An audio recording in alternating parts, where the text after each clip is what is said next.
For the second weekend in a row, a graduation speaker was booed by students for yapping about the benefits of AI. And I actually don't think they were booing for the reason that most people believe. I say that because according to studies, over 80% of students use AI routinely, meaning they aren't mad at the technology, they're mad at the wealth inequality that comes with it. I think the best way to explain this is looking at the public opinion of the early days of the internet. See, the internet was greeted with something close to euphoria, especially by the educated class. It was framed as the democratizing of information that was going to empower individuals. And in a lot of ways, AI does that. It gives tons of power to individuals to build and learn whatever they want. But again, it's not about the technology, and it's more about who's winning from all of this. The wealth inequality was far lower when the internet emerged. Now, to a lot of young people, AI seems like less of an innovation and more like just an acceleration of wealth moving upward. I personally think a group of 22-year-olds booing a 70-year-old billionaire is the perfect analogy for our economy.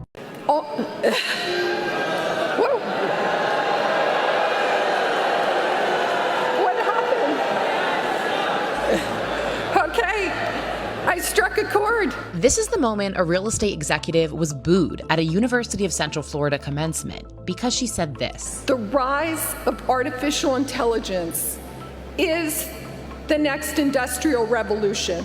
The Arts and Humanities and Communication schools booked Gloria Caulfield as the speaker, who was trying to compare today's AI boom to the launch of the internet during her time in university, saying every generation faces major tech change. In my graduation era, we were faced with the launch of the internet. Only a few years ago, AI was not a factor in our lives.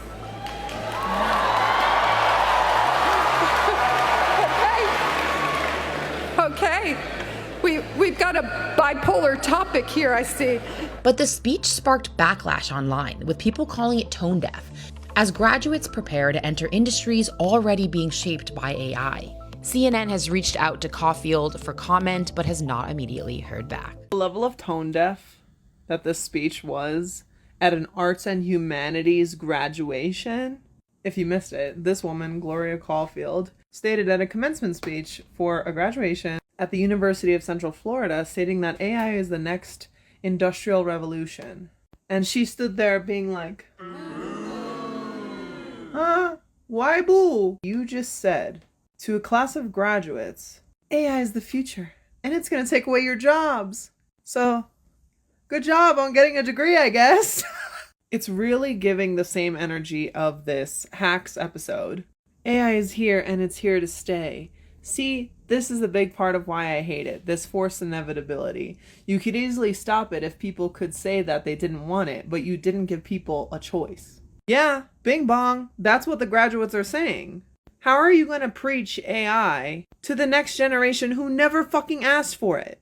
None of the people sitting in that room were decision makers for AI, are advocating for AI. They're advocating for a future that puts humans first. Arts and humanities degree.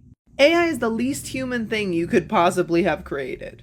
But we should be happy about that. She found out real quick how the public actually feels about this. And not just the public, the future. As someone who teaches AI ethics to college students, I can tell you that there is a very important lesson behind this video of students booing a commencement speaker talking about AI. And I can also see a bunch of people taking the exact wrong lesson. And here is a very brief clip in case you haven't seen it. The rise of artificial intelligence is the next industrial revolution. Here's the wrong lesson to take from that moment. Oh, those poor students, so scared of AI, probably that it's going to be replacing them in the workplace, which of course it will if they're not bothering to learn how to use it. There is such an AI literacy problem. And yet, I would wager that a good number of the students in that video have a higher degree of AI literacy than many people who are using it on the daily. I am constantly having to explain to people that generative AI resistance is not inherently about not understanding the technology or not wanting to learn about it. In fact, many people that I know who are adamant about resistance and refusal have an incredibly deep technical understanding of this technology. When it comes to AI non-use, there is a significant difference between people who are scared of AI because they don't understand it and don't want to learn something new, and people who have deep moral objections to the technology, the impact it is having on our society, and the systems of power behind it. And the fact that organizations that are pushing for more AI adoption, including universities, treat those two things as if they are a single group of people is really absurd. No amount of how to use ChatGPT workshops is going to fix this problem for you. It is not going to result in less students booing. If you are actually becoming more AI literate, you are learning about how this technology works and why it is what it is and the impacts that it is having, and not just how to use it, then you will almost certainly become more critical of the technology as a side effect. I gotta say, I'm pretty proud of all the college students who are graduating that BOOED stood up, walked out, or didn't allow the person speaking to even finish, because it seems like there's a coordinated event with all of these administrators, guest speakers who are rich, wealthy, successful, to be pushing AI, pretending it's like the internet from when they were young. I didn't have the internet when I was young. I had a beeper in high school, okay? We had beepers, like, you know, to do the drug deal or whatever. And the fact that none of them seem to understand why they would be booed, they were actually shocked. It was actually shocking. It is just mind-boggling to me. I cannot comprehend how they don't understand that taking away opportunities for the exact youth that they're speaking to would be cheered. And this is what happens when you take them out of their circles, when you take them out of the parasite class, when you take them outside of, you know, the money. They think they're going to just say the same things. And real people are like, no, especially the youth. I mean, Melania Trump came out with a fucking robot saying this is the new teaching crew. This is who we should have. This should be teachers.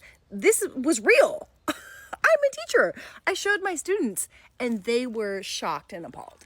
Like in school, you have some horrible teachers, but at least they're human. Because imagine behaviors if they were robots. Like one of the schools had like the college secretary or somebody come in and literally treat them like they were kindergartens because they were booing off the president. And she kept saying, shh, shh, if I could just speak, if you could just hear me.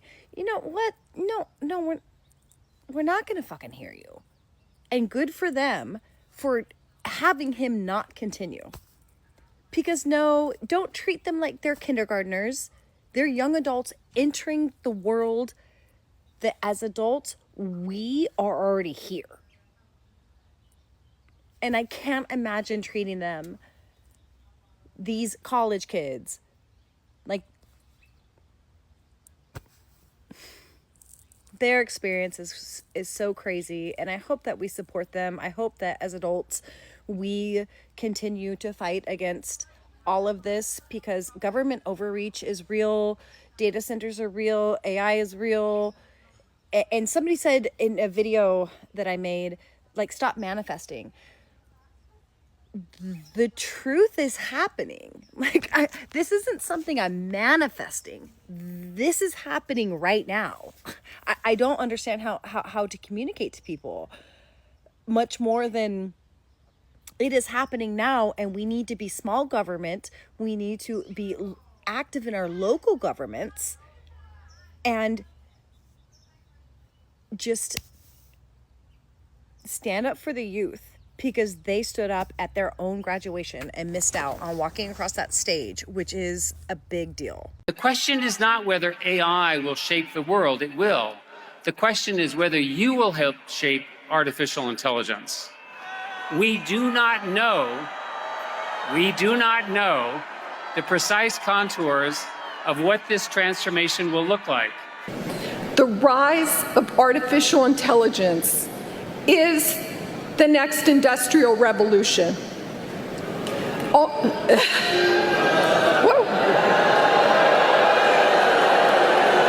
What happened? Okay, I struck a chord. May I finish? AI is rewriting production as we sit here. I know it. Deal with it. Like I said, it's a tool. Hey, like I said, you can hear me now or you can pay me later. I suspect you all have excitement about the possibility that AI brings, as well as anxiety about unpredictability. But here's what I believe. AI will not replace you. It is simply reshaping the human strengths that matter the most. The story everyone's talking about comes from my beloved alma mater, the University of Arizona, where Eric Schmidt, former Google CEO, talked about AI amongst other things. Let's take a quick listen. The question is not whether AI will shape the world, it will. The question is whether you will help shape artificial intelligence. We do not know. We do not know. And see, this is the thing, because when I graduated 11 years ago in that same stadium, I still had not secured a job yet, so I was worried, and this generation has it even worse than I did. There was a great New York Times piece a few weeks ago, quote, "Young graduates face the grimmest job market in years." And there's a reason he got booed out of the building. Listen here. Including, let me add, and if you'd let me make this point, please. He can't even talk, he's getting booed so much. But see, it's not just the AI thing. Eric's been accused of stalking, abuse, and using his role at Google to surveil. And not only that, this guy's been married for 40 years, but he does have a nice 27-year-old Gen Z model girlfriend. He's had numerous girlfriends in the past, open relationship, whatever. But when they break up with him, yikes, he's off. I know. Now, the University of Arizona students put out a petition. They got almost 1,000 signatures urging the president of the school to make it so that they had a new commencement speaker. They unfortunately did not succeed. What many of you are feeling about that, I can hear you. There is a fear. I love it how he's trying to relate to the kids out there. But the real reason that he got invited to speak is that him and his wife are developing the first privately funded space telescope, and the University of Arizona are going to develop instruments for the telescope. I'm sad to say after this that my beloved university is going to have to relinquish its title of Harvard of the West. This was an embarrassment, and this never should have happened.